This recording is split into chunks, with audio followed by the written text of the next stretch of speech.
네, 원칙적으로 보험 같은 경우는 소송의 당사자가 계약자 지위에 있으면서 그 보험이 지금 현재 해지한다면 받을 것으로 예상이 되는 예상 해지 환급금이 재산 분할의 대상이 됩니다. 그렇기 때문에 결혼 전에 가입한 보험이라고 하더라도 이 혼인 기간이 좀 상당 기간 유지가 되고 그 혼인 기간 동안에 이 보험을 해지하지 않고 유지할 수 있도록 상대방이 기여한 경우에는 재산 분할 대상으로 주장을 할 수가 있습니다.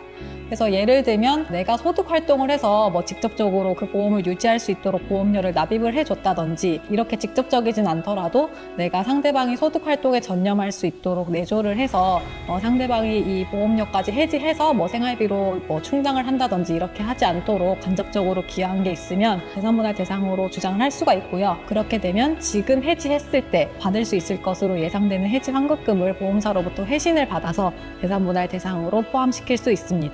실제 소송을 진행하다 보면 많은 분들이 나의 보험 해지 환급금이 얼마인지는 잘 모르고 계시거든요. 예금이나 주식은 관심이 많은데 내 보험은 사실 보험료만 납입하고 있을 뿐 실질적으로 그게 재산 가치가 얼마인지 몰라서 소송이 시작되고 나서야 나한테 이렇게 큰 보험 해지 환급금이 있었다라고 하면서 놀라시는 분들이 있어요. 결혼 기간 전에 가입한 보험이라고 하더라도 변호사님 말씀하신 것처럼 혼인 기간 중에 유지되거나 증식되어 왔다라고 하면 당연히 재산분할 대상이 될 수 있습니다. 다만 실제 사례에서 혼인 기간이 단기인 경우에는 그 보험 해지 환급금의 규모에 비해 납입한 금액이 너무 미미하다 보니 재산분할 대상에서 제외가 된 경우가 있었고 이거는 특유 재산으로 인정되었기 때문입니다. 그리고 두 번째는 혼인 기간이 짧기는 했지만 혼인 기간 중에만 납입한 보험료 그 납입한 해지 환급금만 계산이 가능한 경우도 있었거든요. 실제로 그 부분만 인정이 된 경우도 있었고요. 또 세 번째 사례 같은 경우에는 보험을 결혼 전에 가입했고 결혼한 이후에도 부모님께서 보험료를 전액 다 부담한 경우도 있었어요. 실제로 그 사례 같은 경우에는 특유 재산이라고 해서 재산분할 대상에서 제외가 돼야 된다라고 주장을 했었는데 실제로 받아들여지지는 않았습니다. 그러니까 그게 계약자가 일단 당사자이고 보험료를 부모님께서 납부를 하셨어요.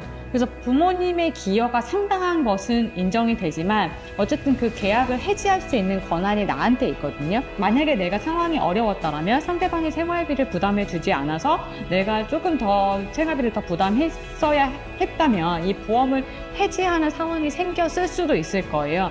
그런데 상대방이 생활비를 부담했기 때문에 내가 보험을 유지하면서 결혼 생활을 했다. 그거에 대한 어떤 간접적인 기여를 인정해서 재산분할 대상으로 여전히 인정이 됐었습니다. 네. 그러면 부모님께서 납입해 주시면 그 부분이 혹시 기여도에도 반영이 될 수 있을까요? 기여도에 참작이 될 수 있을 겁니다. 실제로 결혼 기간이 10년 이상이었고 보험료 같은 경우에는 이미 해지 환급금이 거의 3, 4천에 육박한 경우였거든요.